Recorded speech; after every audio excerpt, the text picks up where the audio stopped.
Okay, good morning, everyone. Today is the 19th of December, 2021, 5 days before we celebrate Christmas.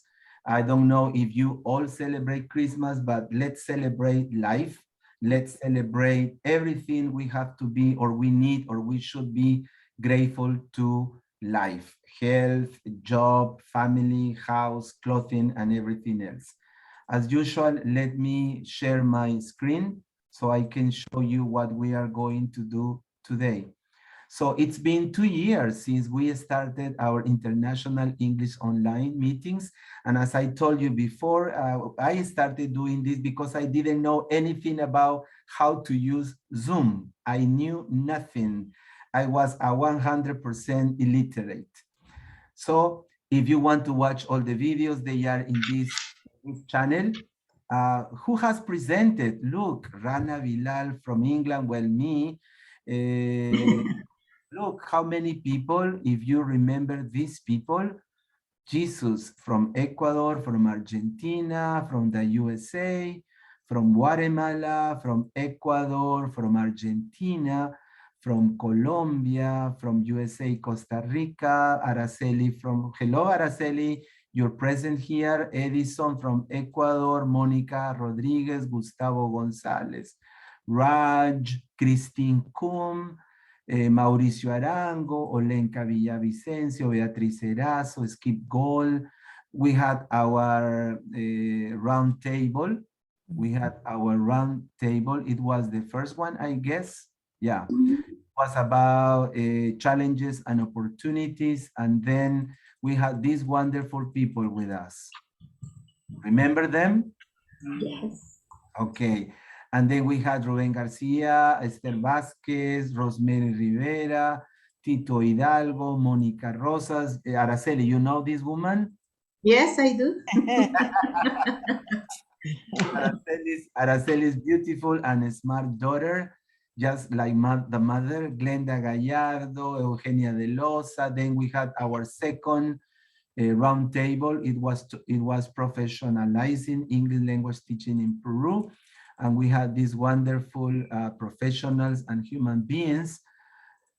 And then we had this beautiful guest round table too. It was about then from Colombia, and then Mary and Raj and Ronnie. My goodness, so many people, so many professionals and wonderful and great friends. Wow, have a look. Jesus, I can't believe it. If I had to pay for your service, I would have to be a millionaire. And then this wonderful woman from Italy, Dixie, Ulysses, Irma, Tania Cajamarca, and then this was another round table with great professionals. Roxy, Mauricio again, Silvina from, and Marina Gonzalez.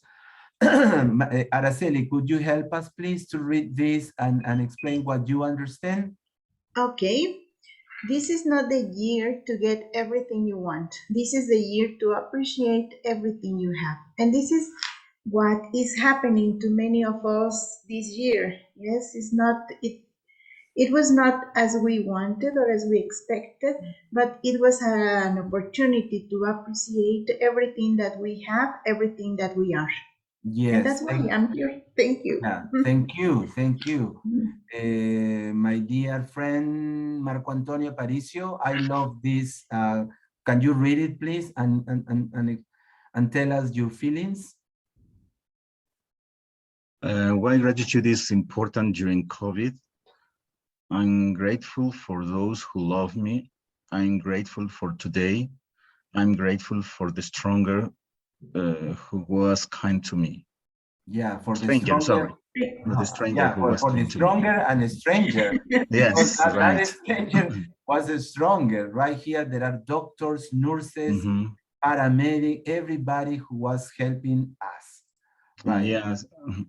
Sorry. You want to say something, Marco? Oh, right. Yes, I think this pandemic has been an opportunity to reflect about how easy is losing everything. Yes, All right. that's And losing everything for me, well, in this moment means everything, including dying. So yes. let's appreciate everything we have. Thank you. Yes, yes, dear Marco. Well, who is presenting today? Four good friends of mine. Mary Scholl, you already know her, Isabel Tapja, Rap Jill, and Angelica Rojas. So we need to start right away because everybody has to do something. So the first question that I sent you was this. Just a minute. Let me, this is the round table. And these are the five questions that you are going to answer, and then everybody else. Just a minute, the video is opening. Yeah, here it is with the first question for everyone.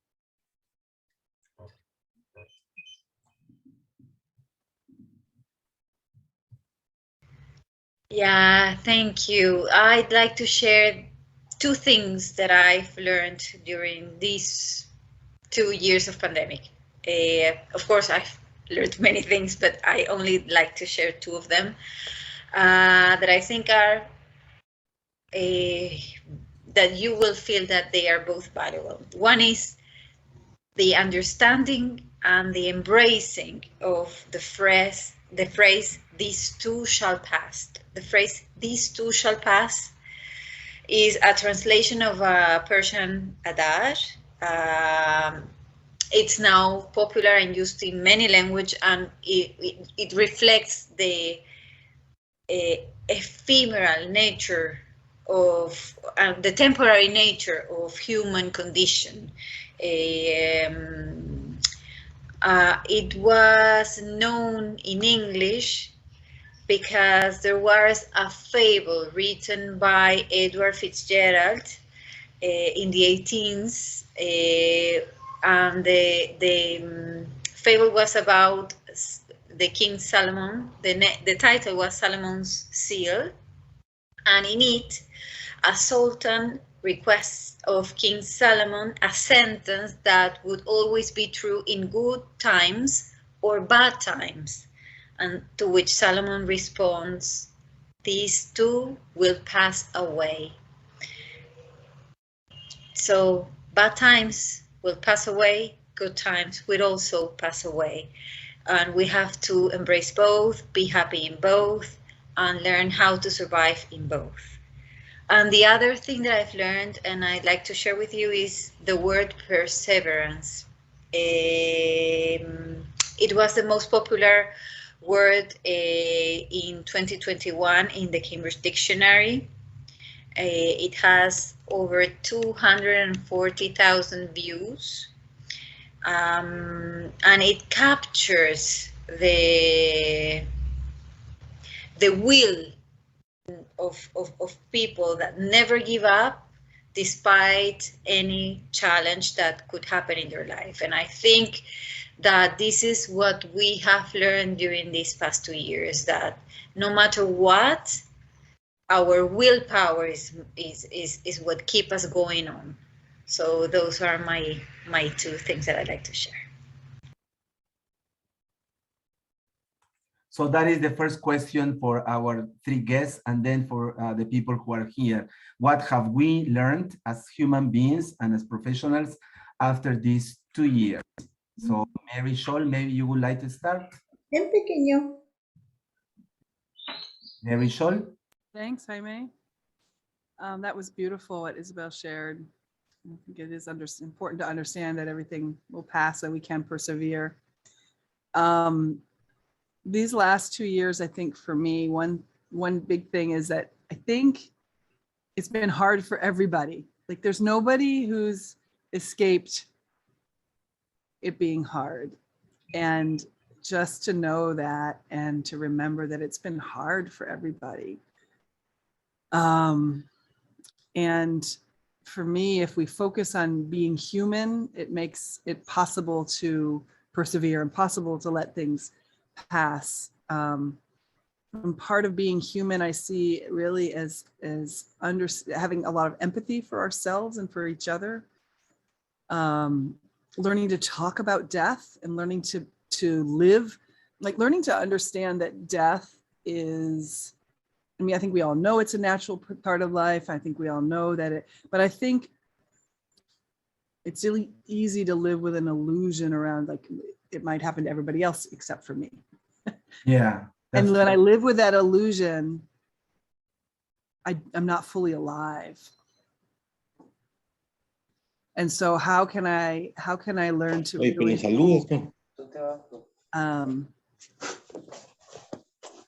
how can I learn to hold the preciousness of life with the preciousness of death? And then how can I start to communicate around that? Because even in this last week, last 2 weeks, I've lost 3 people that are precious to me. And I don't want somebody to turn to me and say, oh, they're in a better place. Oh, you'll be fine. Oh, everybody, this happens to everybody. Oh, this, that I don't want it swept under. I want to cherish their lives and I want to cherish that loss. And so I think what this 2 years we've learned is like, how do we cherish our loss so that we can live it fully, so we can live life fully? It's not about staying in a dark place, but it's about being in that, with that loss enough that it's satisfied so that then I can also come into the light. And I think that to me is the one tool, the biggest tool that we have for that is love. And sourcing love and coming from love and just hopefully letting love guide us through that. So those are my big learnings in these last 2 years that have become very clear for me. Yeah, thank you so much, Mary. I agree with you in every single word you have said. Raj, you answer for the question, what have we learned during these 2 years? Sure.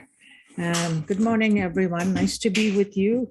I think Mary's already mentioned some, and human beings value safety and security. And during COVID, safety and security, or even predictability, was taken away. We were asked to follow guidelines that kept evolving, and we kept hoping that we would go back to normal so that we could start our lives over again. So adaptability, resilience is what I learned about the human spirit, how important it is that we have that resilience.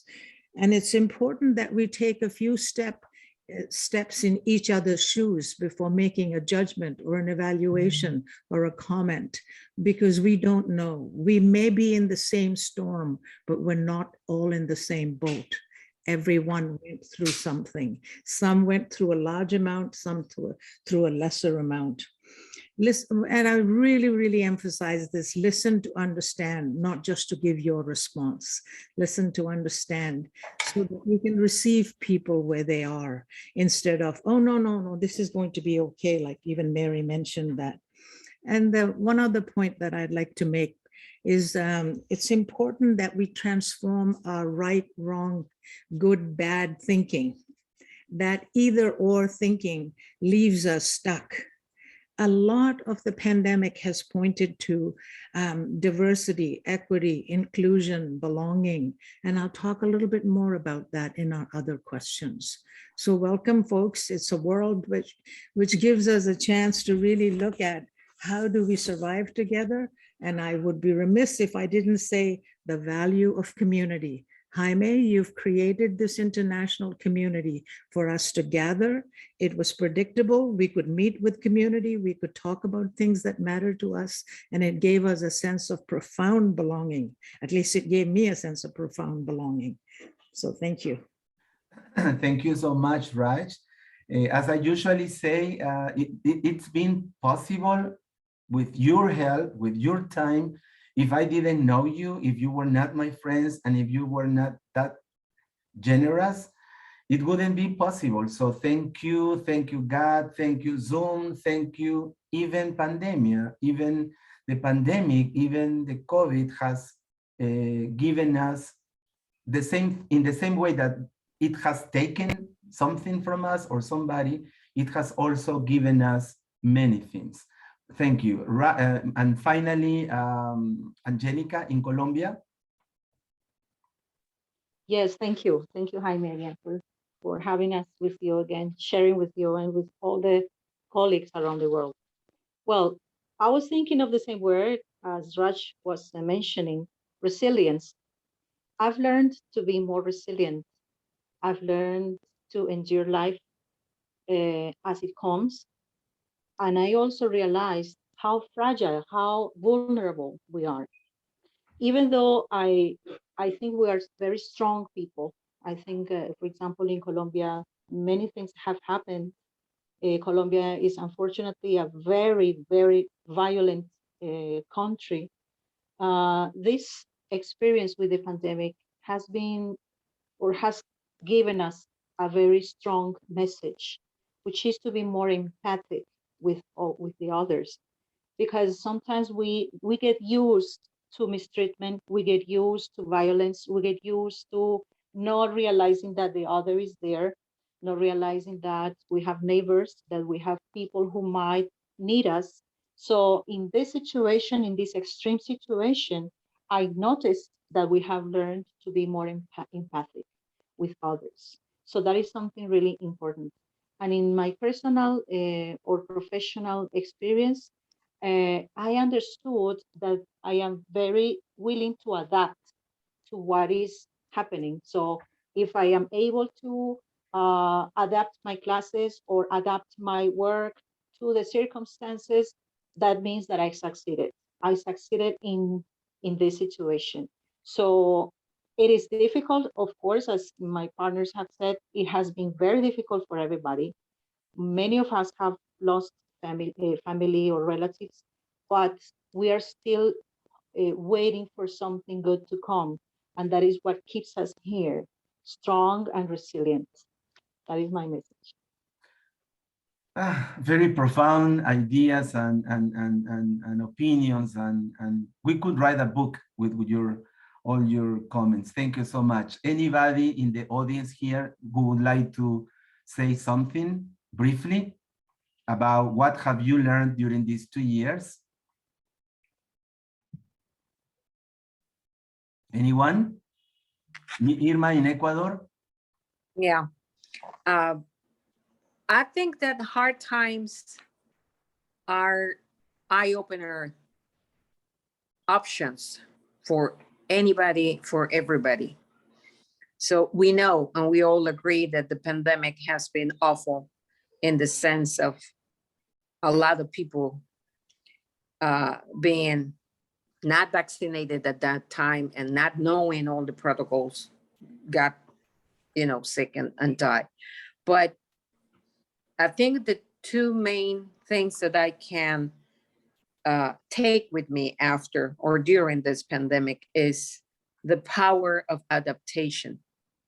As human beings, we have the power of adapting to hard situations, to discover ourselves into new skills and abilities as humans and also as teachers.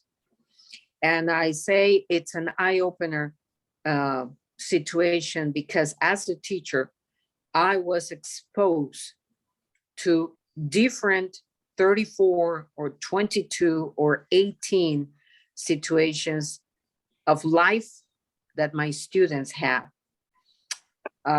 So with me, my best learning then as a human being and also as a teacher is we always have to evolve and adapt so we can grow up as human beings and we can help our students to overcome hard times and to adapt for the future. That's what I wanted to share. Thank you so much, Irma. Now let's go to the second question. And the second... I think Mirna had her hand raised. I'm not sure if she wanted to. Sorry. I'm not sure. Yes. Yes. Mirna, where are you from, Mirna? México, Ciudad Obregón.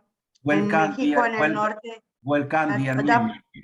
Thank you. Yes, from here from Sonora, from the state of Sonora, all the way north in Mexico. Okay. Well, first of all, I want to say hi to all of you and thank you, Jaime. I've been in some of the talks during this past time. I don't participate much, but Rush, hi, Rush. Good to see you. And Mary and people, I have listened to your talks. And what have I learned? I learned to live in hope. Hope is something that has moved me because better times are coming always. As the first reflection was, this too shall pass. I think we live in hope and we hope for the better every single day. Dreams can come true and life can and we can accomplish life. Thank you so much. Thank you, dear Mirna, and we hope to have you back in our next meetings next year, and maybe to present, just like I have invited Marco Antonio in Mexico and other people who wants to share his or her time, expertise, and generosity. Now, thank you so much. Now, let's go to the second question. And the second question, I didn't prepare these videos. It was Isabel Tapja who did it. So this is the second question. What are ways that you have found to be effective to incorporate from online classes into face-to-face classes? What are ways that you have found to be effective to incorporate from online classes into face-to-face classes?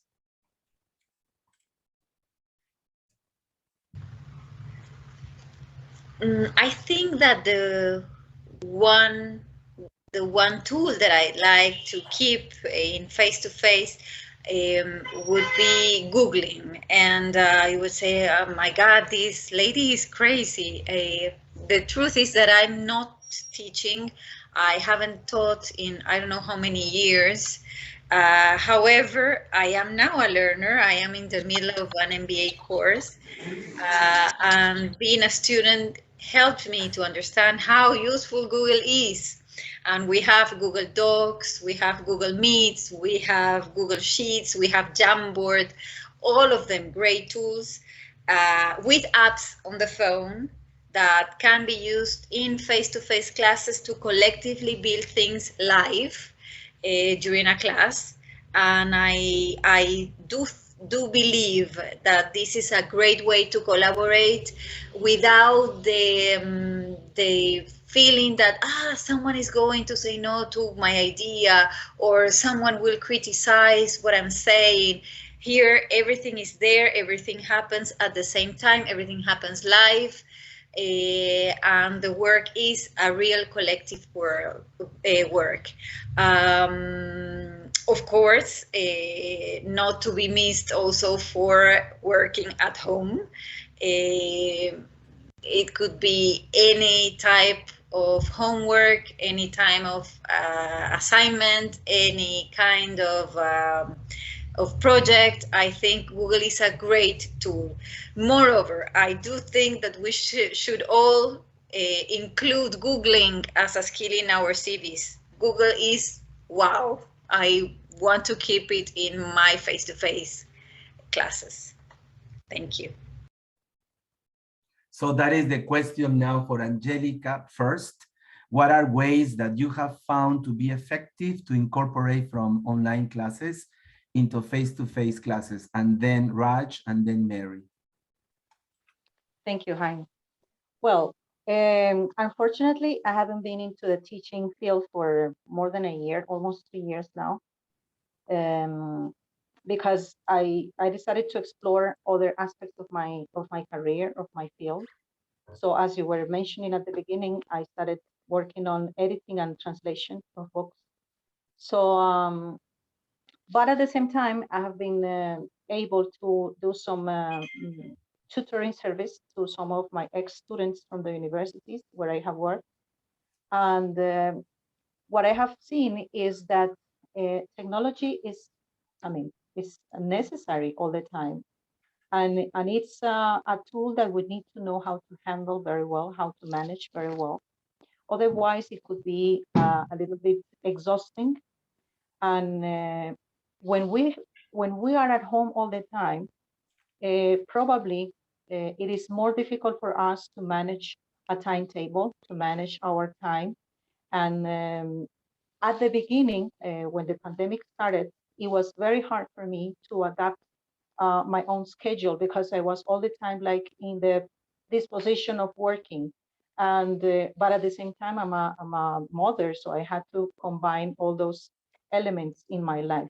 So my recommendation for all professionals is to set a very good timetable, to set your priorities in your tasks and your priorities in your works, so that you don't let this absorb your time with yourself and with your family. I understood that sometimes we have the tendency to work too much and to give too much of ourselves, especially teachers, especially people who do social work. We have the tendency to overwork.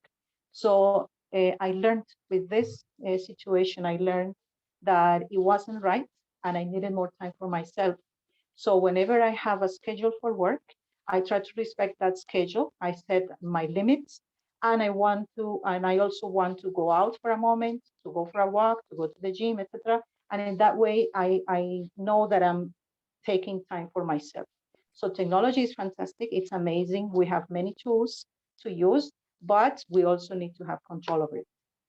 Yeah, yeah. Otherwise, technology will control us. Thank you. Raj, in Canada? Thank you, Jaime. I think you just mentioned what I was going to say about control. I think it'll be important that we change control to care.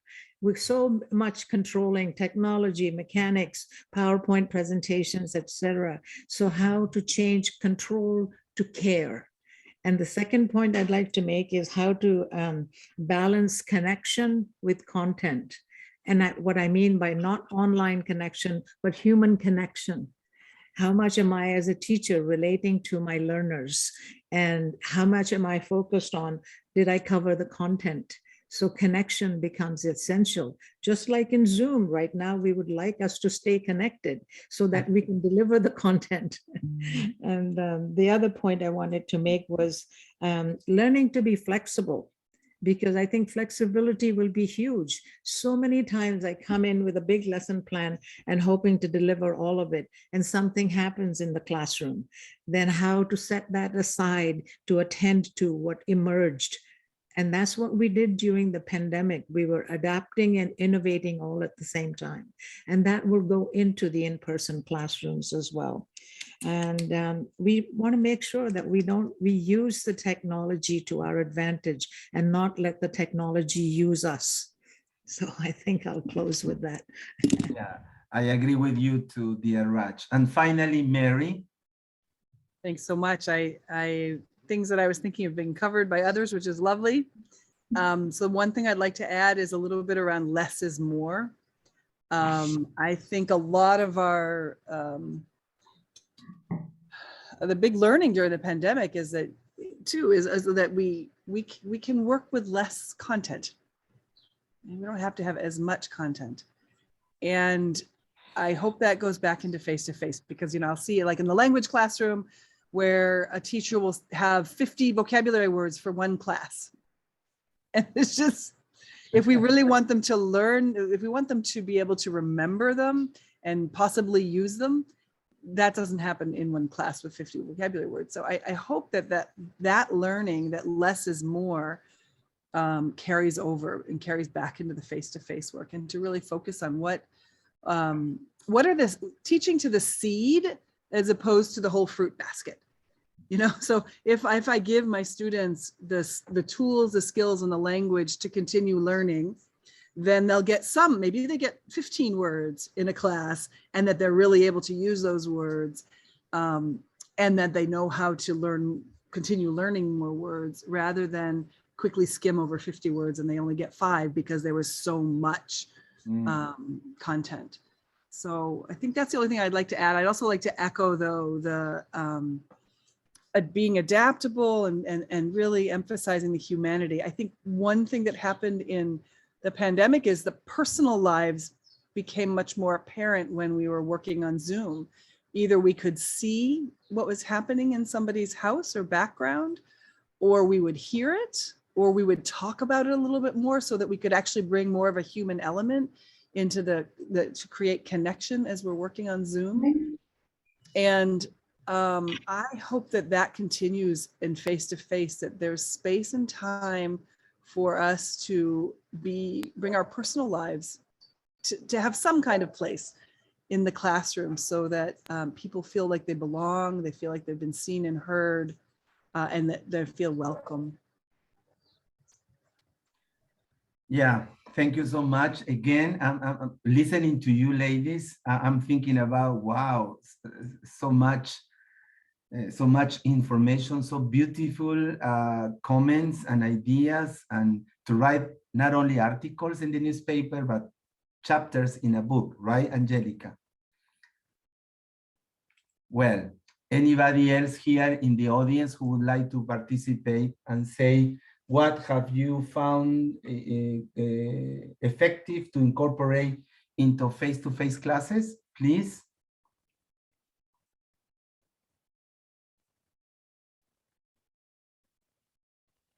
No one?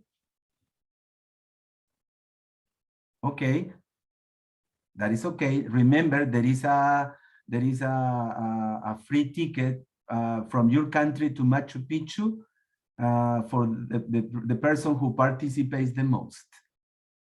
It's just from your country to Machu Picchu. It's just one-way ticket.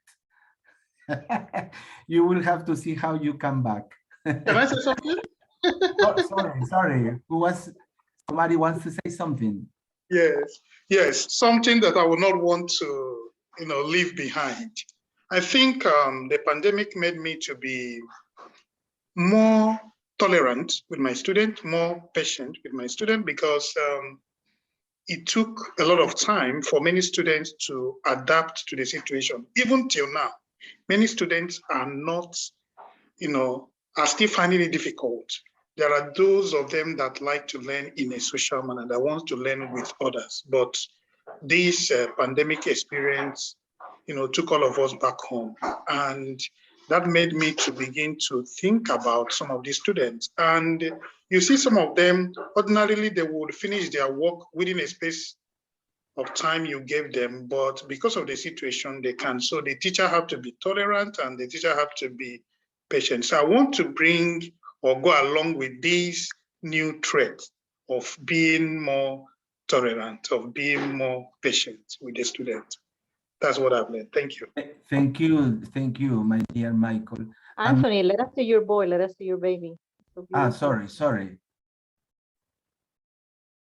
I was asking Anthony to let us see his baby. Yeah, it's not a baby anymore. Now it's Adorable. a boy. I want to see him. I want to see him. Katia Palomino. Yes, say hello. Katia Palomino. Yeah. Hello, Katia, where are you from? Hi, I'm from Lima, Peru. Okay, we are all ears, Katia. Hi, it's Mary. Yes, nice to meet you all. This is my first time that I meet you, and I am very happy to see you all. Very interesting. But we don't see you, Katia, but we don't see you. You just, yeah.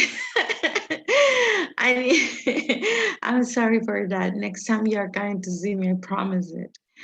Well, I wanted to share with you a particular case. These 2 years were very challenging for me. I think not just for me, but for my students. I want to share with you that we develop our classes through WhatsApp. And through WhatsApp, it's very difficult to have this contact with the students, right? You cannot see their faces, their expressions, right? Not even their voices. How are they? They are happy or not? If they're worried or not? And there was this kind of frustration not to know how my students were. And that made me think a lot about this barrier And I remember something that Mary taught us, not to judge, not to judge. I wonder when I was face-to-face classes with my students, how many times I judged them, and how many of them, because my students are not so, how to say, they have to help their parents working.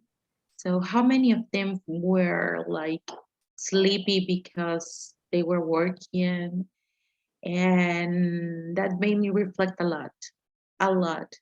And that is the lesson, a lesson in which I feel so guilty, very guilty. I don't feel very well, but I'm trying to be more flexible, asking, curious, being curious why my student is this way, why is it way, trying to be more human with them, right? Um, and that is, I think that this time brought us a lot of pain, but also a lot of lessons for teachers, for the whole humanity. So, and something else, I have noticed that people like being listened. People like being listened, and I have learned that. So I try to listen more. That's what I am here, to listen to you all, and learn and share. So thank you very much for letting me be here. Thank you. Thank you, dear Katia, for your beautiful and moving reflection. Thank you so much. Now let's go to the third question. I repeat, I didn't create this video. It was Isabel. She was very creative doing this. And this is the question number 3. What do you feel most grateful about after these 2 years of quarantine and pandemic? What do you feel most grateful about?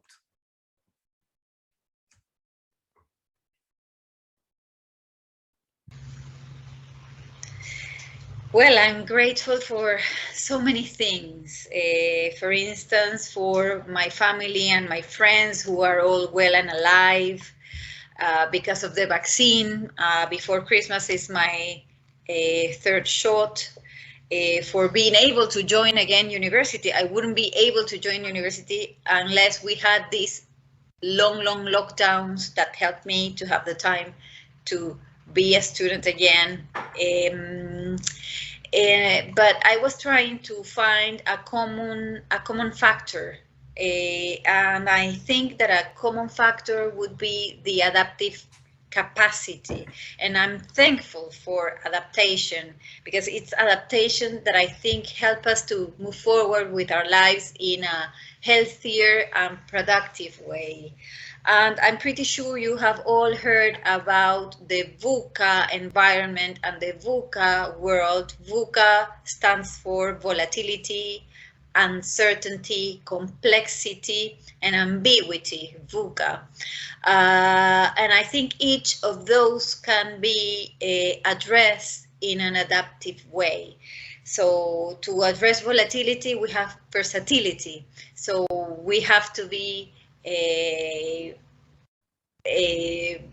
ready to embrace the things that will come and go very quickly, and know, as King Solomon was, as King Solomon said, that all will pass away. So because all will pass away, we have to be ready for that.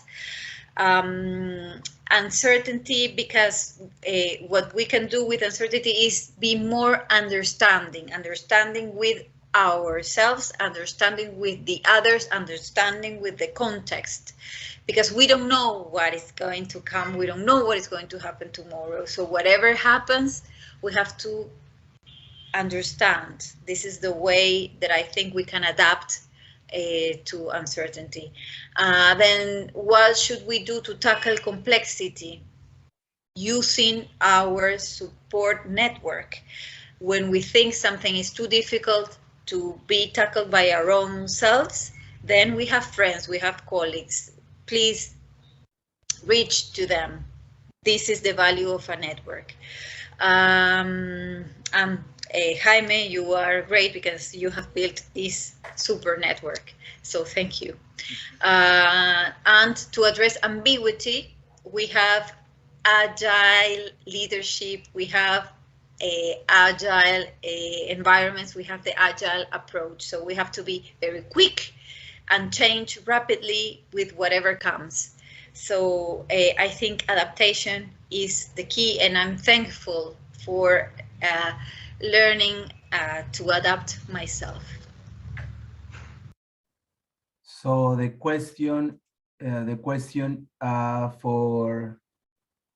for our guest speakers is, what do you feel most grateful about after these 2 years? So very interesting.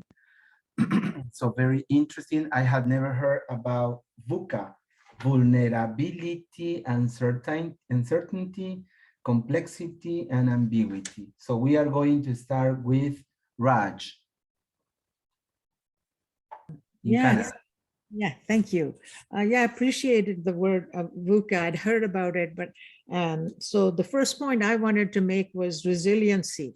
I want to celebrate the resiliency of the human spirit, how to learn to survive regardless of how high the tide gets. We as human beings, we want to survive.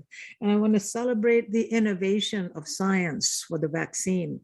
And I know that there are different camps, and people believe in the vaccine or don't believe in the vaccine, but I think it's important.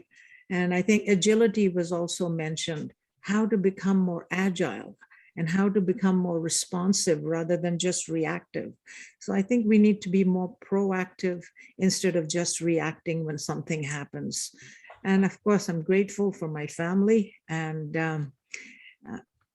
some losses with family, but most of them are healthy, and I'm happy they're healthy. So I'm grateful for this community. So I just really do value this community because it brings us together as a collective and creates new ideas and germinates new ideas. And that's what resonates for me, is the liberation that comes from creating new possibilities. Thank you.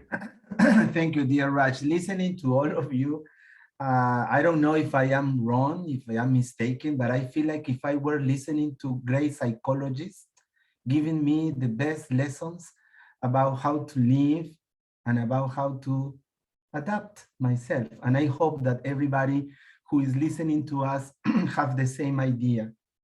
Now, with you, Mary, in Costa Rica, what do you feel most grateful about after these 2 years, Mary? I think one thing I feel most grateful about is, rather than just being grateful for one thing, I would like to try and live gratitude. And I think this past 2 years have really put me in a position to consistently source gratitude first, or start with gratitude when something's hard, to try and begin with gratitude, and then see how that informs how I experience the things that are hard. So I think that like living gratitude is something that has been really powerful for me. I'm incredibly grateful to friends and family and people that have been in my life that have been able to listen to me. I'm grateful for the people that I can be fully myself with. It gives me strength to be with people where I want to be with them, but I can't be fully myself because of a number of reasons. And I think that finding those treasures makes a huge difference in life. I'm actually really grateful for technology. I think that it would have been interesting. I don't know what it would have been like if we didn't have technology during these 2 years, if I didn't have the chance to work on Zoom or have WhatsApp, the audio messages on WhatsApp. A friend of mine passed away 2 weeks ago, and what has made such a difference for me is listening to her voice in those messages, listening to her wisdom. And of course, I hear it differently now because she's not here physically anymore. And so having the technology to receive those gifts has been really, really powerful. I'm also really grateful for work. I think before the pandemic, our idea of what kind of work would be hopefully secure was quite different than now. And, I feel for the people that have been out of work in this pandemic. I'm close to an area that has a lot of tourism, and the whole tourism sector is shut down for a year. And I had a fellow come up to me in the car and he just said, "I need milk. Do you have any milk?" And I was like, "What?" Because I have some carrots. I can trade carrots for milk. And I was like, "What?" And I said, "What? Tell me what you need." Because I need milk. I was like, "I don't need carrots, but I'll go get you some milk." And he had children and he didn't have milk for them that afternoon. And he was desperate and he was just trying to trade and trade and trade until he could get his milk. And he was somebody who had been very successful in the tourism sector in the town nearby. So having work and having the courage to ask for help, all of those things I think I'm incredibly grateful for. And of course, community, creativity, and time to really connect with spirit. So that's my list for right now. Thank you, Jaime. Thank you, dear Mary. Now that you're talking about gratitude, it's something that I tell everyone. I'm living now all by myself in this new apartment, and I can't stop saying thank you, Mother, thank you, God, because every time I go out in my motorcycle, I see lots of Venezuelan families sleeping on the sidewalks, children. I don't want to cry, but they are dirty. They have nothing. They have no shoes. Their clothes are dirty, and they are not begging, but they are just waiting there. And I just go and buy something, and I talk to them, because it is not just giving them something, but they, as somebody said, they need to be listened. So they want to talk. They want to tell you their stories, and it's,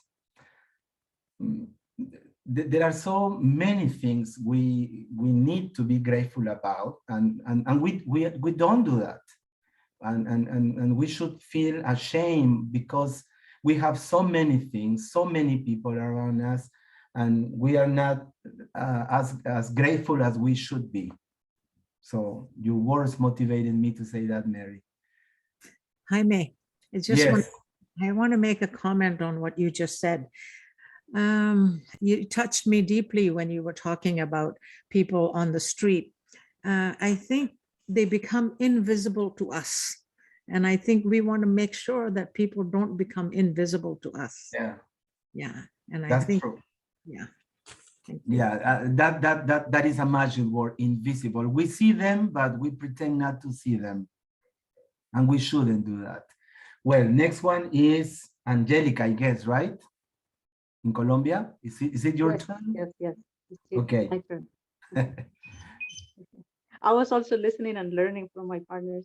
Absolutely wonderful words and teachings.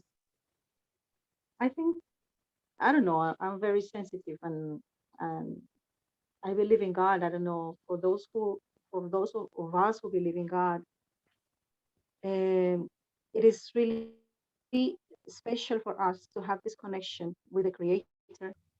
And for me, in my sense, in my feelings, I am grateful for everything, even breathing, even being able to get up from my bed. I'm grateful for my kids. I'm grateful for my family. I'm grateful for every single thing that I see during the day, even being able to go out and walk. I'm grateful for being able to bring food for my kids. And as Jaime was saying, it's a miracle. It's a miracle to be able to have a house, to have a place to live, to have a roof. So there is a lot to be grateful for. No matter what religion we practice, no matter if we don't believe in God, there is something strong we believe in. And we need to be grateful. We need to be grateful with ourselves for being able to endure difficulties, difficult situations like the ones we are living. Most of us, or all of us maybe, have lost a lot, not only physically, but also emotionally. Because I also learned to look beyond, to analyze more the people who are around me. So at this very situation, at this very moment, I know who is who and who I can count on. And that is something very important in my life as well, something that I've learned so far. So apart from all what you have said, I also think that we should be grateful all the time, every day. And when this situation is over, let us not forget that we are alive and there is hope and there is a reason to be alive. Yeah, thank you so much, Angelica. Now, anybody in the audience who wants to express his or her opinion, please, about what do you feel most grateful after these 2 years? Roxana, Roxy in Lima. Yes. Wow. I knew this roundtable was going to be, as it is, amazing, very deep. Not only because of the questions, but because of the answers. And all of you guys have mentioned, I totally agree. There is nothing for me. There is nothing without faith. If we don't have faith, we wouldn't be here. I am grateful because I had the opportunity to be here, because I received the faith from my parents and I follow it. I believe in God, I believe in Jesus, and that's what it supports me. There is nothing I could do, nothing, absolutely nothing without faith. I'm grateful because for my siblings. We are 5 siblings, all of them totally different. The weakness of somebody is the strength of the others. The strength of somebody is the weakness of the others. We are a whole, we help each other, we communicate a lot more. I learned from this pandemic to live every day as it were the last one. I appreciate a lot what I have learned. I have no words. This goes beyond words. The feeling is so deep and so the strength that we're grateful even comes little and small to share and to have met you people, to have learned a lot from you. Not the knowledge we have learned, but because of the souls in those bodies, the souls. I learned not to listen to the news anymore early in the morning, but to pray for the souls of the purgatory, to listen to music that enriches my soul. If I am a good human, then I can give something from me. I learn to give. I learn more to take from all of you guys, from my students, from my community. Taken makes me feel a lot better. I have, Jaime, no words to appreciate all these 2 last years together, to have had the opportunity to meet these guys, the people that you have gathered together. It's incredible the feeling I have now, and I knew it was going to be like that. And I said, I cannot miss this session. I had some problems yesterday, but I said, no, I'm going to do all my best to be here because you guys are talking not to my brain. You're talking to my heart. You're talking to my soul. Thank you very much to all of you guys. Thank you, Jaime. Thank you, Rosie, for such sweet, profound, deep, moving, and wonderful words. It was a beautiful summary of this question. Thank you so much, Rosie. Anybody else who wants to express his or her opinion or point of view? Anthony, Michael? Yeah, what can I say? You know, the pandemic, I started the pandemic with a broken heart when I lost my father in March last year, and then lost my aunt this year. But in all these things, it has made me a better person. It has made me a complete family man. I have never married before. I have to learn how to marry. And you will never marry again. I will never marry again. I have never been a father before. I have to become a father. And I'm just grateful for just the opportunity to be there, you know, to be there for someone to talk to me, for someone to look at me, for someone to consult me. And also the opportunity to consult others, because I realize that this time around is not where one will say monotony of knowledge. There are so many things I learned from my students. There are so many things my students learned from me. There are so many things I learned from colleagues. There are so many things I learned from here, from this forum. So these are some of the things I will say that they're worth giving thanks for. And to you, my great friend, good teacher, Jaime, gathering us together. I'm also grateful for it, you know, because sometimes when you work all through the week, you will want to sit down and listen to, you know, people that are, you know, that are professional. You want to listen to them, also talk like this. So these are the things that completely made the life easier. And well, I will say I'm grateful to you, grateful to everybody here, grateful to my students, grateful to my family, grateful to, you know, people around me. It has been a very wonderful experience. I'm grateful to Peru. That's why I wore the country that has been hosting me for the past 5 years. I'm grateful to Peru, and it has been a wonderful experience. Thank you very much. Thank you, dear Anthony. Thank you, dear Anthony. And talking about gratitude, let me say thank you to Monica Vinuesa from Ecuador. She's here. Thank you, Mónica, Roberta Milagros, Seyen Joseini, Katia Palomino, Norma Ticona, Julisa Pasache, Fanny Chávez, Alicia Cuya, Fuad, Julio Valladares, Iván Suazo, Abraham Luque Trocones, and Alida. Thank you so much. Thank you. Okay, let's go. Anybody else? No, before we go back, we go to question number 4. There are 5 questions. No? You don't want the ticket, the one-way ticket from your country to Machu Picchu. Okay, okay, it's your decision. Question number 4. It sounds like a raffle. Question number 4. What is your message to all junior and senior teachers for this coming new year, 2022? What is your message to all those new teachers, or also not so new teachers, but what is your message?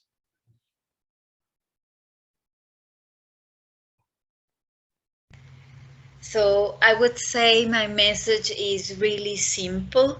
My message is to build strong network connections, because they are important in our business life and in our personal lives. This network built by Jaime is a great example. I think we have all found support from others thanks to this group of people, very professional. So thank you, Jaime, so much, because you have been a great teacher teaching us through the network.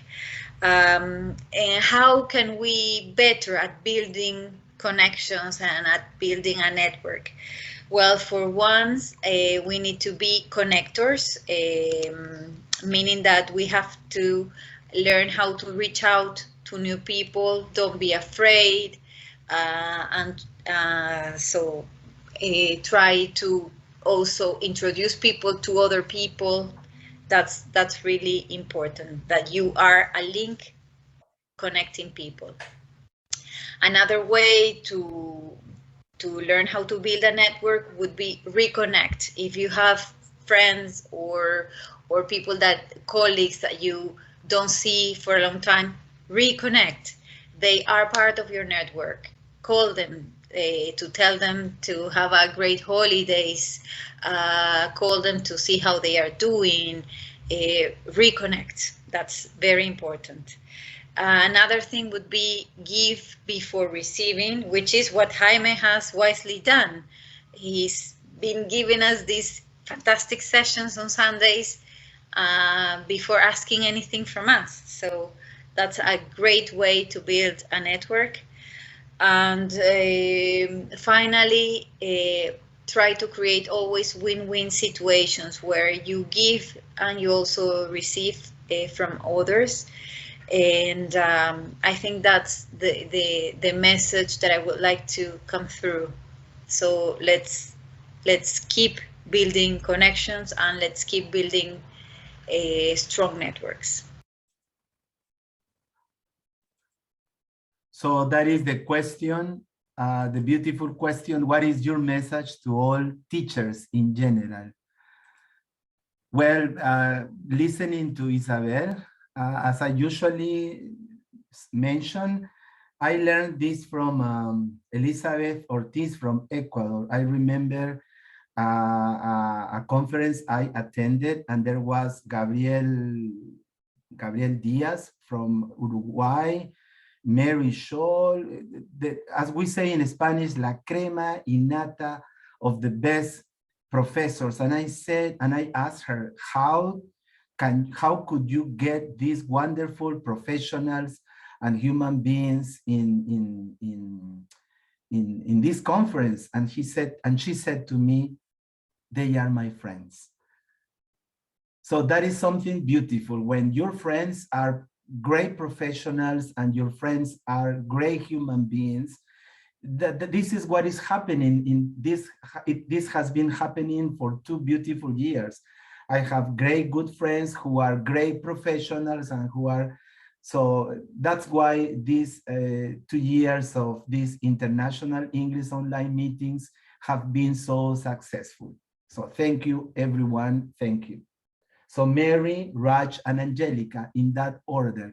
So we start with you, Mary. Wow, thank you so much, Jaime. Thank you so much. I so value our friendship too.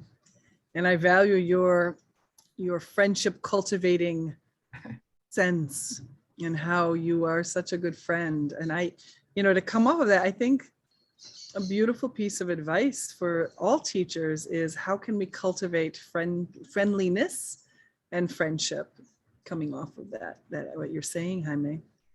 Friendship with ourselves and friendship with our colleagues and friendship and friendliness with our students.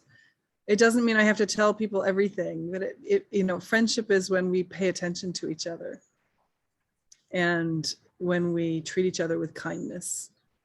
And if there was one magic pill I think I could offer everybody, it would be that kindness first pill.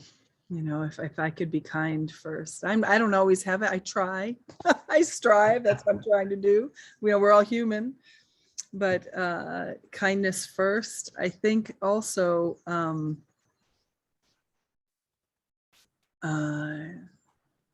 I think it's important to join some kind of community. Teaching can be such an isolated career because it's us with our students.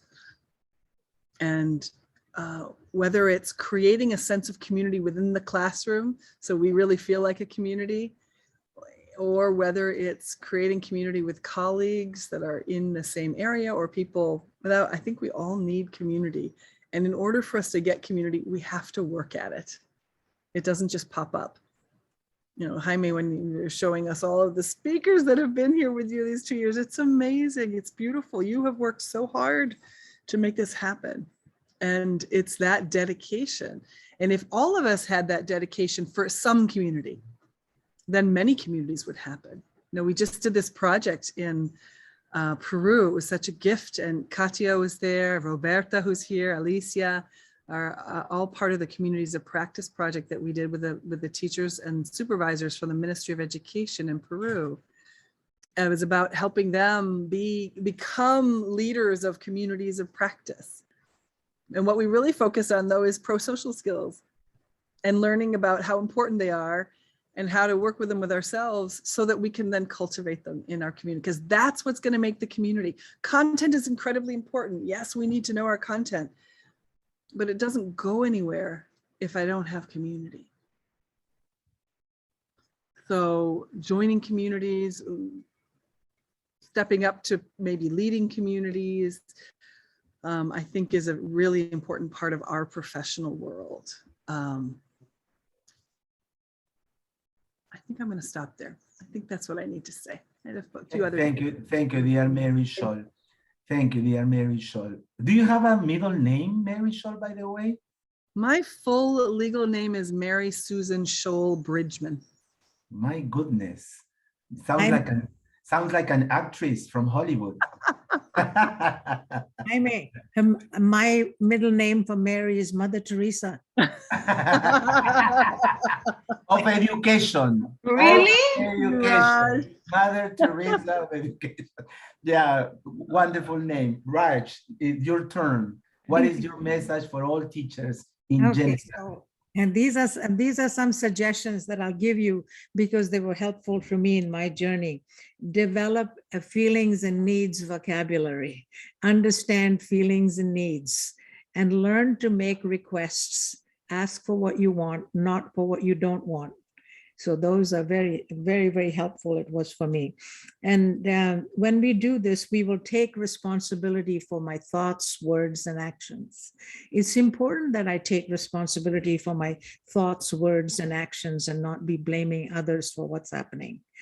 And also make communication a priority. Make the communication clear, concise, and consistent. Deliver clear, concise, consistent messages. What we're seeing during COVID is so many mixed messages that are very hard for people to follow. And the next one is make empathy your first response. Connect before you direct. Ask before you tell. Don't go ahead and tell people what to do. Ask if they need your advice. Create an environment of profound belonging. Belonging is so important in the classroom.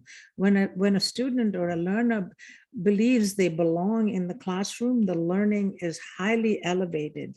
So it's important that we balance connection and content. And I'll just mention the last one. Be deliberate with your self-care. Self-care isn't just that on the weekend I will do something. Be deliberate with your self-care. Do something for yourself every day. It's not being selfish, it's being self-caring. And stop and do a reset. Sometimes we stop. We need to stop and do a reset. It doesn't mean I'm giving up. It just means I'm stopping to do a reset. And with that, I will pass it forward. Thank you so much, dear Raj. Listening to you again, I was going back to those early walks in the morning in Centro Espiral Maná when we got up at 6 a.m. or 7 a.m. And we started walking, looking at nature, talking about life. And I just remember those beautiful times. Before I forget, Mary and you mentioned something about cultivating friendship.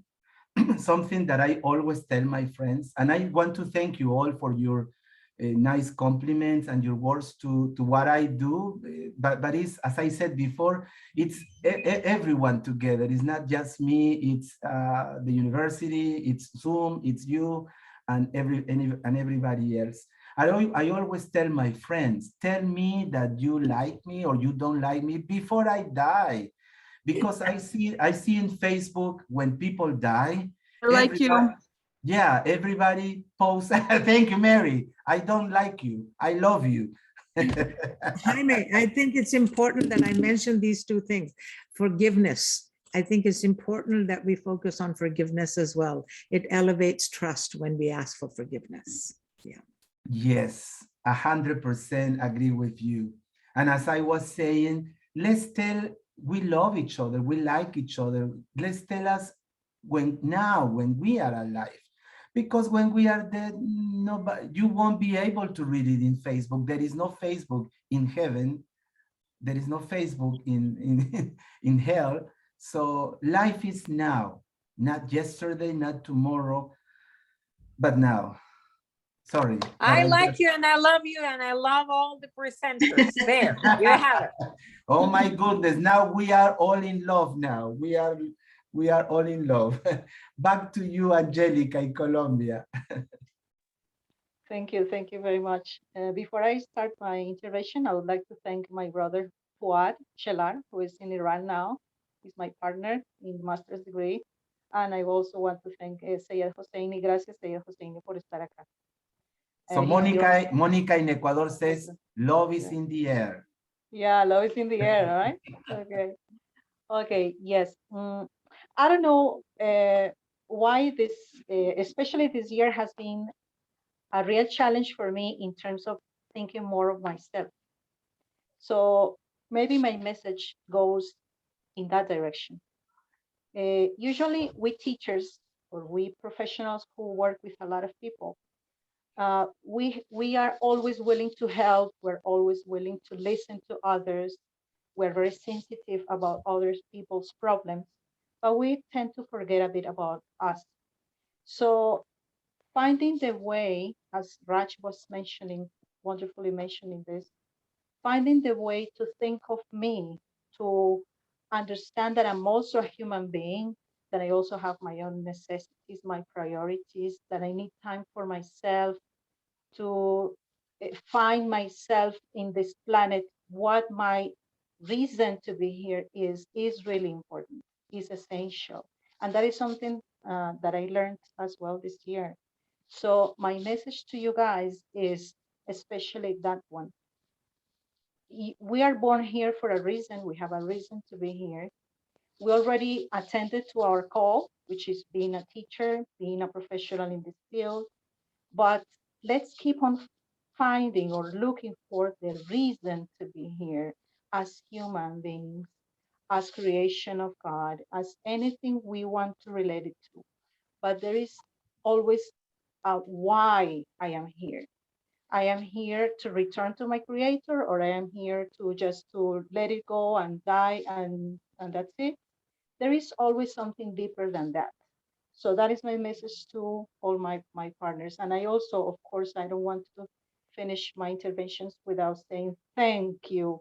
May God bless you always, Jaime and Hakima, for this wonderful opportunities that you give us to share, to show how human we are, because we are human beings as well.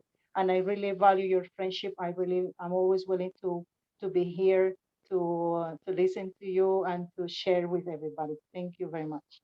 Thank you so much, dear Angelica. And as I said before, I will see you in Germany. I promise. I don't know how. I hope so. I hope so. I have to start by learning German. Ich bin Jaime. Oh, yeah. Jaime. Gesundheit. And Dankeschön. That's all. Okay. I make just one more point. Please do, Raj. I just want to say is, what would be helpful is that if we develop the capacity to look at things, whoops. What happened? Blackout. John, please turn the light on. What happened? A blackout in Canada? No, it's not. Good morning, Julio Valladares in Lima. Yeah. Hello. There we are. Hello.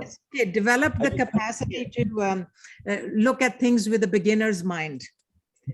In a beginner's mind, there are many possibilities. In a specialist's mind, there are few. So develop the capacity to look at things with a beginner's mind. Sorry about the light being off.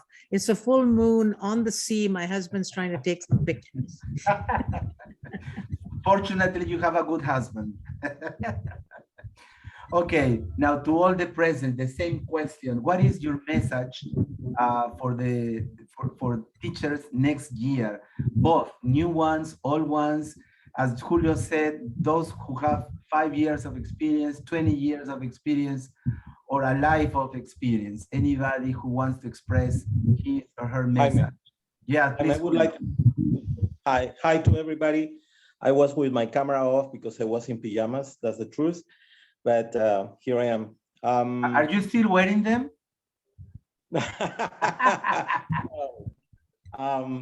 Two things I would like to share in this point. The first one is don't let technology take over the teaching learning process. Technology is good, but it's not everything. You know? That's what I'm feeling, that everybody's, yeah, technology is the latest thing, but I feel that sometimes we are dehumanizing the teaching learning process, and that's so important because it has to do with everything you've been talking about here. And the second thing is for all the, especially for the senior and a bit more experienced teachers, don't stop being humble. I mean, we should keep our feet on the ground, no matter how experienced, no matter how many master titles or doctorates we may have. We should keep humble, because if we keep our feet on the ground, I think it has to do with what Raj said. No, we can show more empathy. It helps us, if we're humble, it helps us to be more connected to everybody. You know, as Raj also say, help us to be balanced. And I think what Raj mentioned about the beginner's mind, you know, so that's what I would like to share with you. Thank you, and thank you, Jaime. Thank you, Julio. Anybody else, please, in the city, country, region? Yeah. Thank you, Katia Palomino in Lima again. You see us, but we don't see you. No problem. I told you, I'm sorry. Okay. Okay. Go on. Yes, I would like to tell them, well, not just the new teachers or the senior teachers. I would like to tell all the teachers that ask for help. Yes, ask for help. Don't keep it for them, because I have noticed that too. We as teachers, or I'm talking about personally, I've been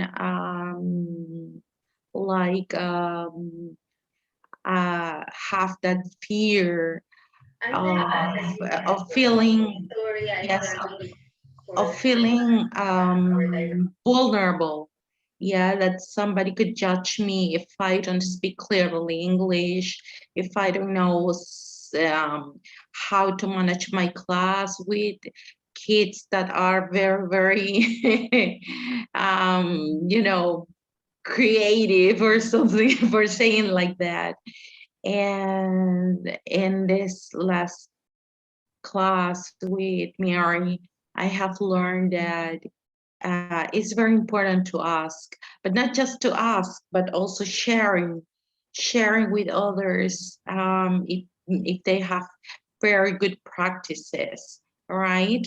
And also to belong to a community, because in these communities you can be vulnerable and express all your feelings, all your doubts, and maybe get an idea, get responses. Yes, so that's what I have learned. And also, why not to say, to have a balance in your life, in our lives, right? Not everything is just working. And we have to balance work, family, our health.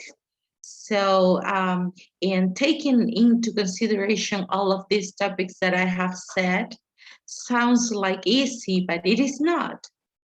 And really, it is not easy. It's easy to say it, yes, but do it is not always easy, but it is a practice. Is something that I've been practicing, and I am trying to prioritize my family, my health, and everything, and also my students' needs.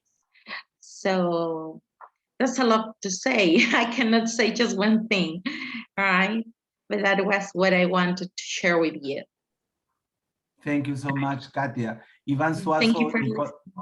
No, thank you, Ivan Suazo. I guess you wrote something, but I would like you to say it, to express it. Please, Ivan.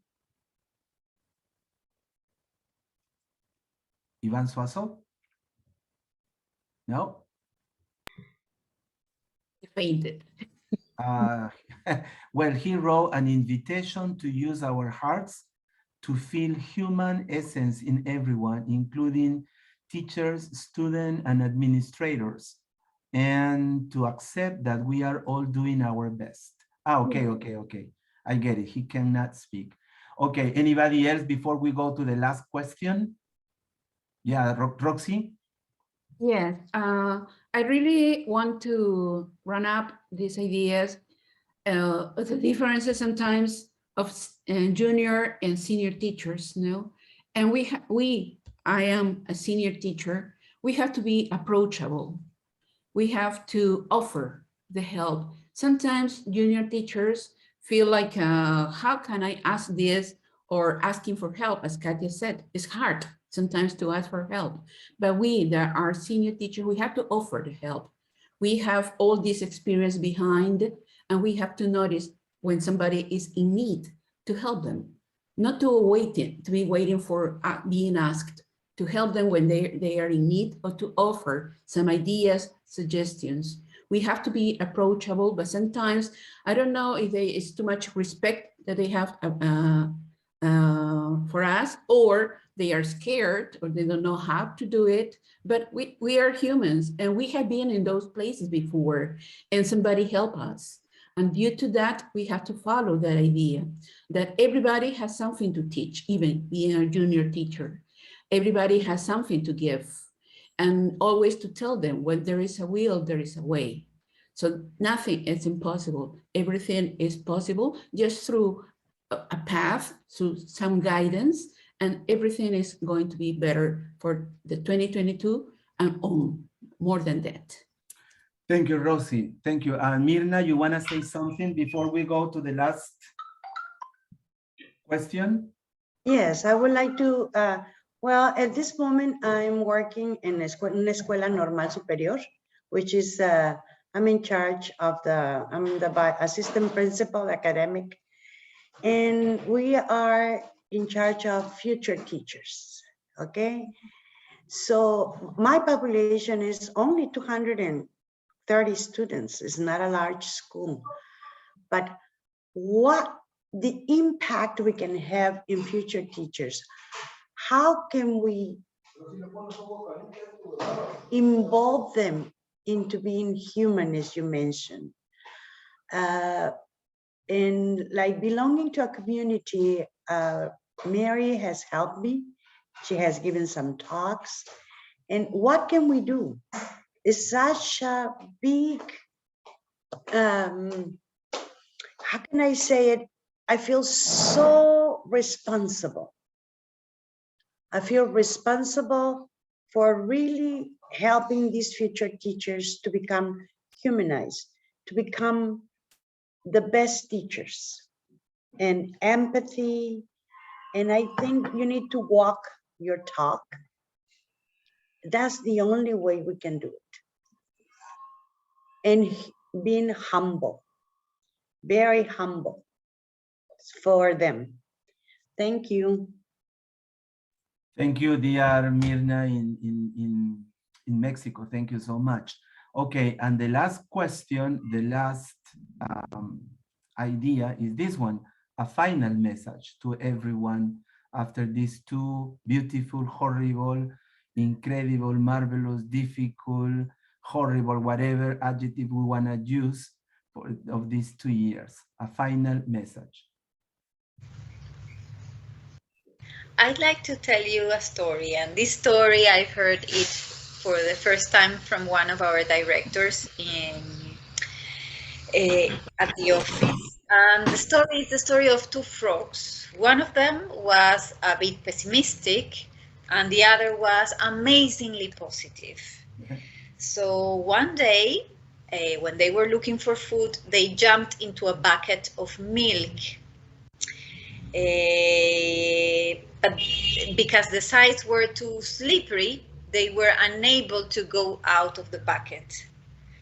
The gloomy frog spoke to the other one. Brother, swimming is of no use anymore. We're going to drown, so we should give up.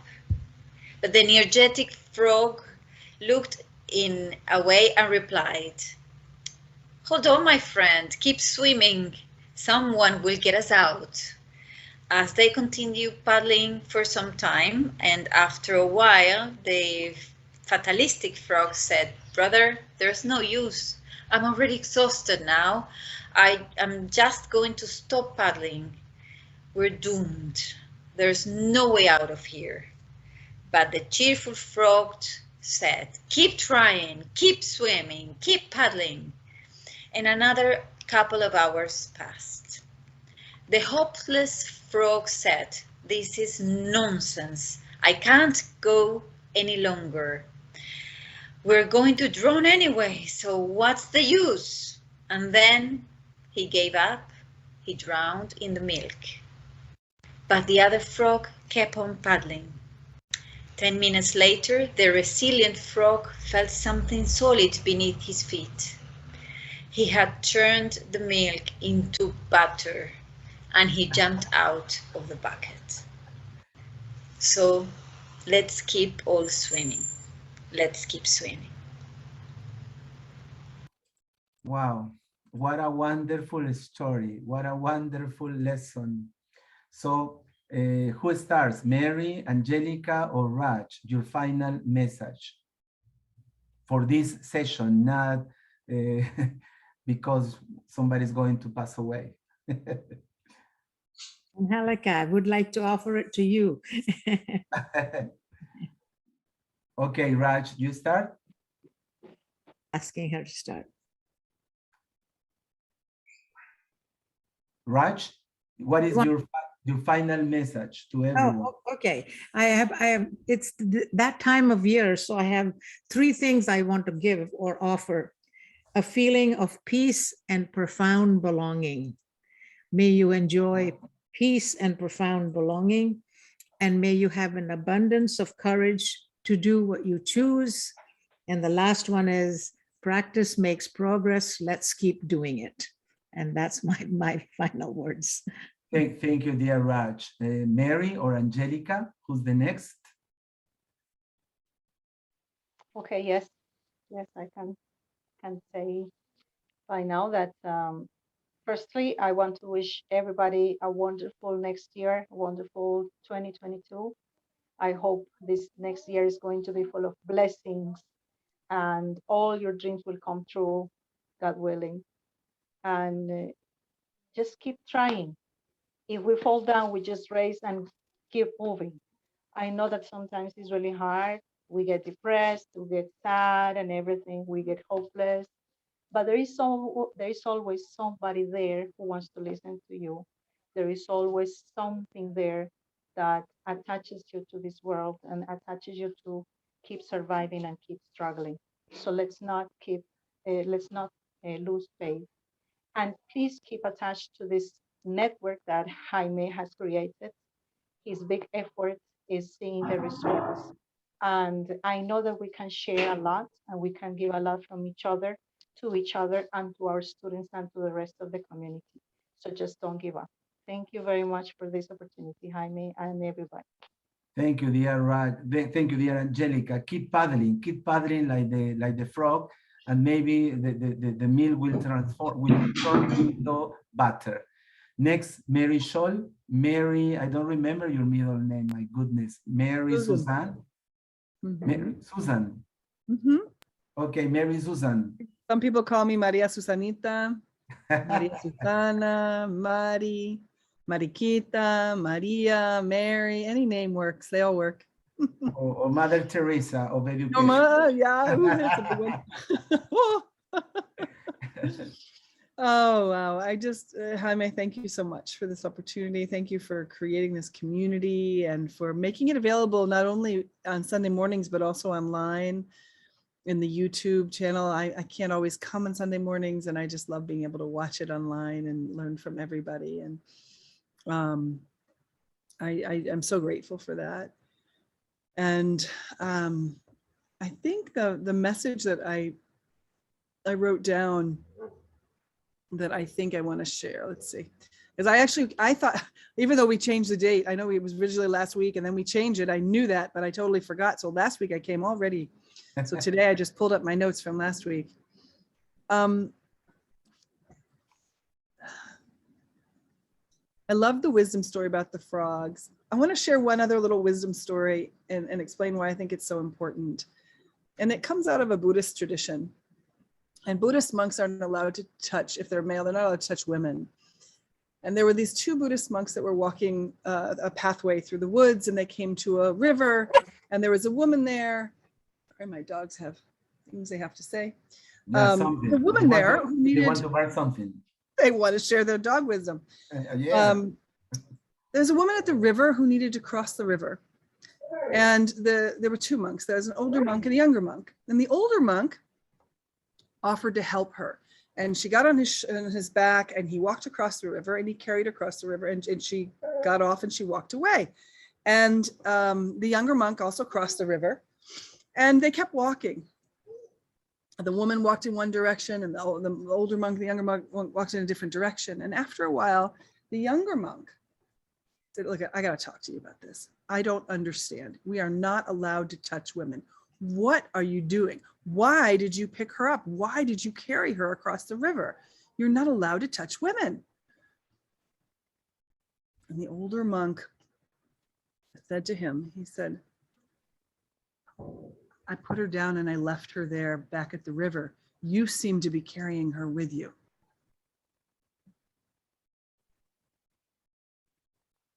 In the moment, he did what was necessary to help somebody who needed help.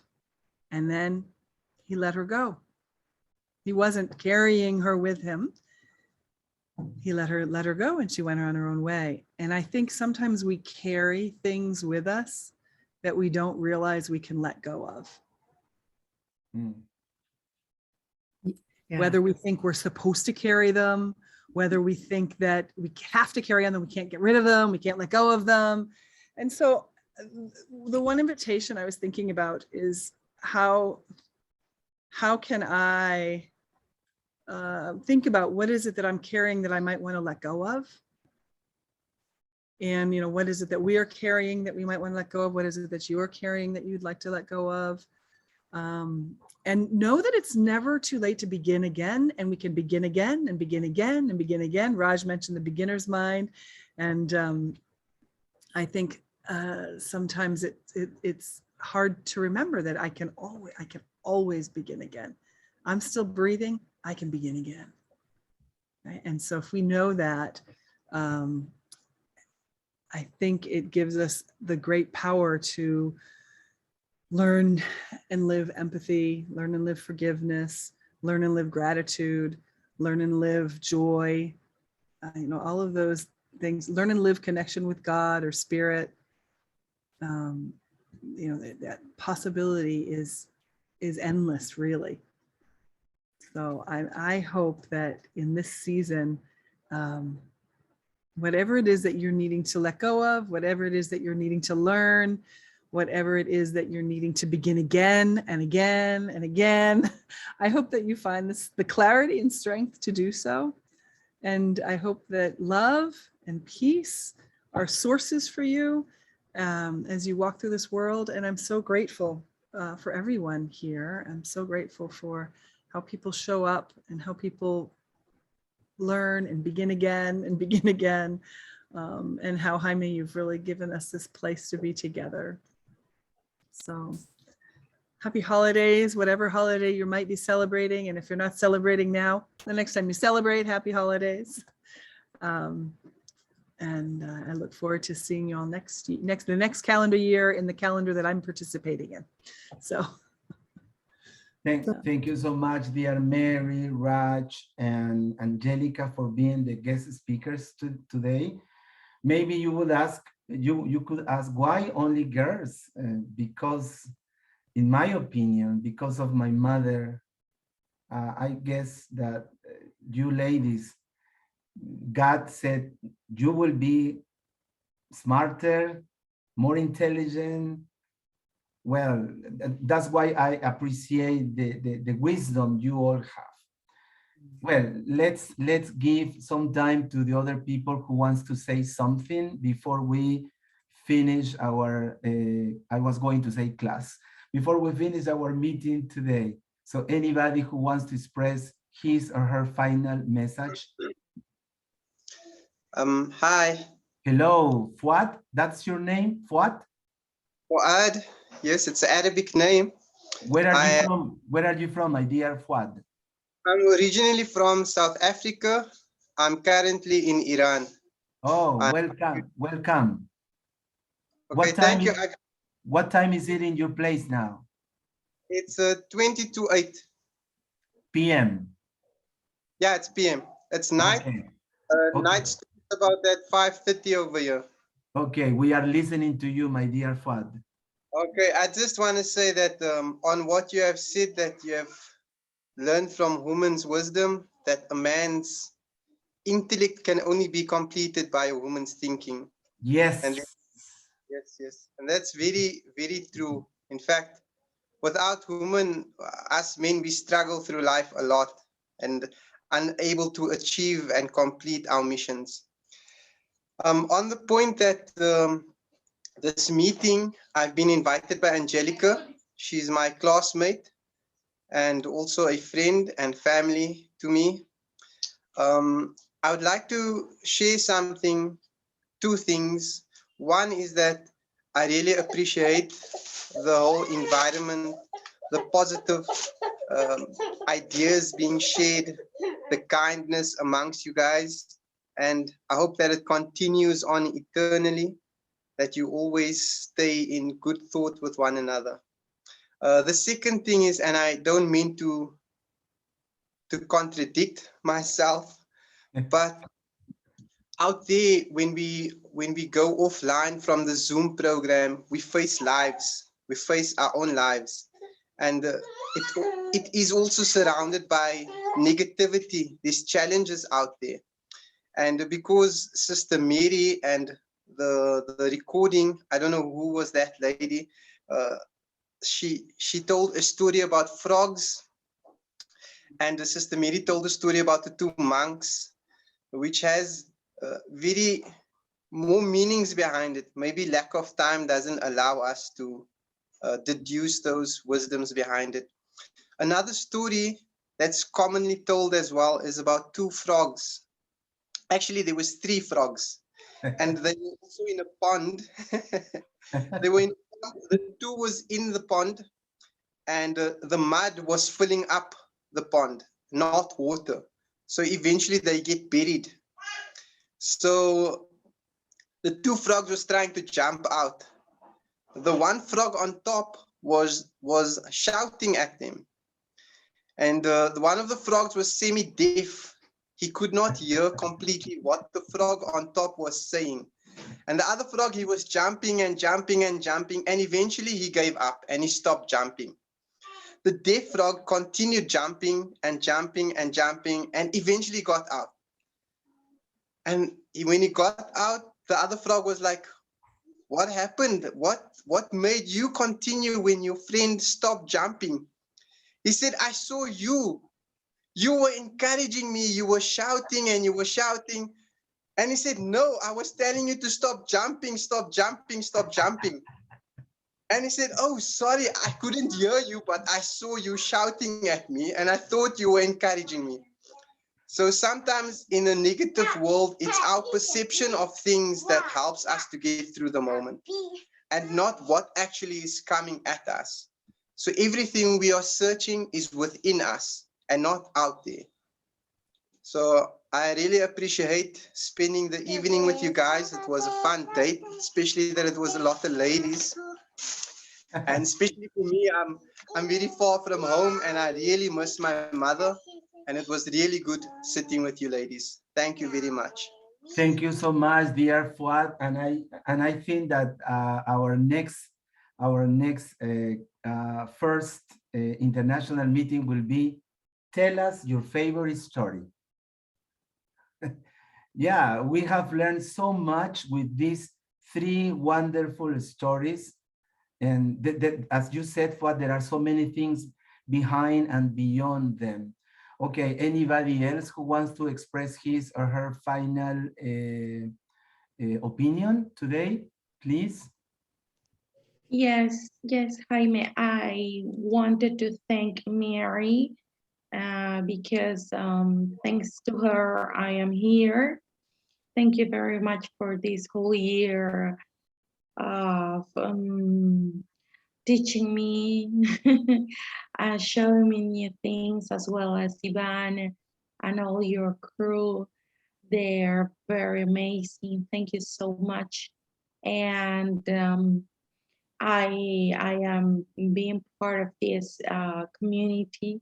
I love it. And beside all the religions that we could have, I really, from the bottom of my heart, wish you all of the happiness, all of the love with your families and health. That is. Thank you so much. Sorry. Yes. And it's a pleasure to know all of you and you too, Jaime. And I wish that this is not going to be the last one. So nothing can be with you. Same to you. Same to you, dear Katia. Irma in Ecuador. I just wanted to say thank you for all the different moments and learnings and stories and activities that we have learned through all these years. But basically for the sense of belonging to a community. And that will connect also with my advice. No matter if you're a young, new, old, experienced teacher, we all need the feeling and the fact of belonging to a community that help us grow up as a human being, as a professional. So thank you, Jaime, for creating this community that we all belong now. And happy holidays to all. Same to you, dear Irma. Ivan Suazo in Costa Rica. Thank you, Jaime. Can you hear me? Yes, we can hear you. Thank you. Thank you. One of the biggest realizations during the pandemic is that me as a human being, need to live in community. And this was one of the biggest experiences in 2021 when I got COVID.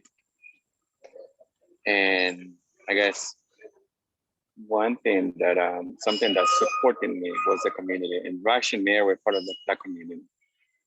So I realized that I need a community to do what I want to do and to contribute and collaborate with others to what they want to do. I need a community. Keep on cultivating the community sense everywhere where we go, in the classroom, in our family, in our community, in our churches, in the business sector, everywhere we go. I need to be in community. So thank you, Jaime, for the opportunity to belong to this community. And happy holidays, everyone. Thank you, dear Ivan. Anybody else who wants to talk before we finish this wonderful, beautiful, moving, motivating, enriching, fruitful, what else can I say, meeting? This has been one of the most beautiful ones. I think that we will listen to it again and we will learn and we will reflect over and over again. Anybody else, please? Yeah, Roxy? Yes. I want to give just a message of faith, hope, keep on trying, and be ready to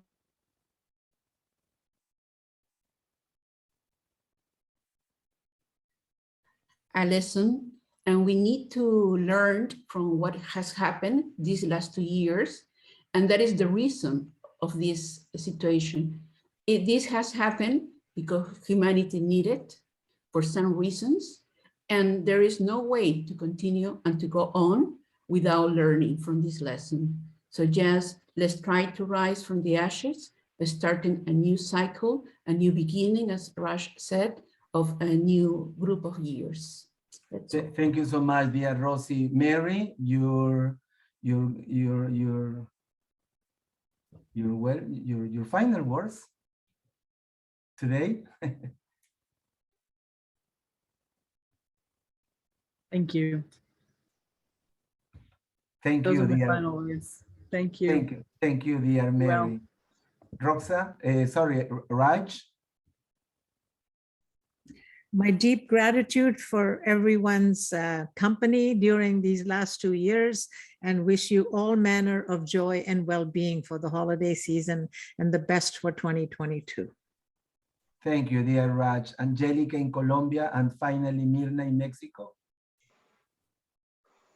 I just want to say, God bless you all. May your life be more and more successful from this, from today up to the coming years that we are going to share in this planet. I hope to see you very soon. I want to say thank you, Jaime, for being my friend. I really appreciate and value your friendship. You are a brother to me. And thank you, everybody. Thank you so very much. I learn from you every time I come into this virtual place. I learn a lot, and you touch my heart. May God bless you all. Thank you so much, dear Angelica. Same to you. And finally, Mirna.